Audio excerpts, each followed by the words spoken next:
Update, Alexay Lakad and Kidy Estrada. Kahapon nga po, kagabi.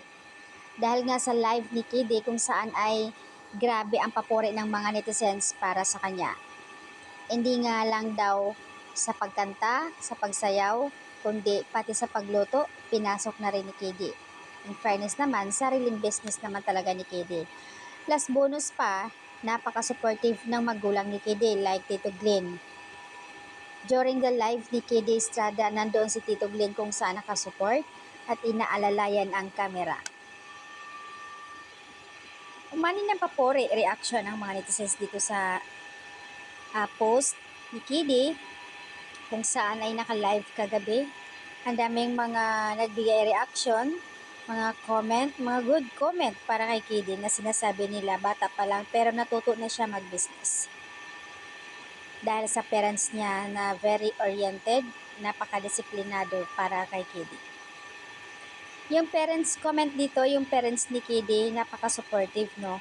Same din sila ng parents ni Alexa, very supportive. Kaya nga swak silang dalawa. Ni Kidy Lex, both parents supportive. Speaking Alexa Ilacad, suportado naman sa kanta ni Kidy, Baby Dio, at naka-IG story naman ito kay Alexa. Samantala sa IG post naman ni Alexa ay may bagong post, new apparel.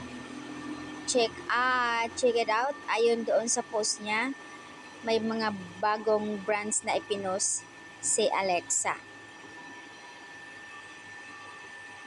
Congratulations Kidy, ayon dito sa karamihan.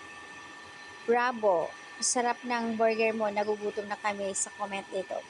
Can't wait for the next vlog. Next, lulutuan mo naman si Alexa. Mostly requested sa live kagabi ni Kidy na lulutuan si Alexa ng something burger.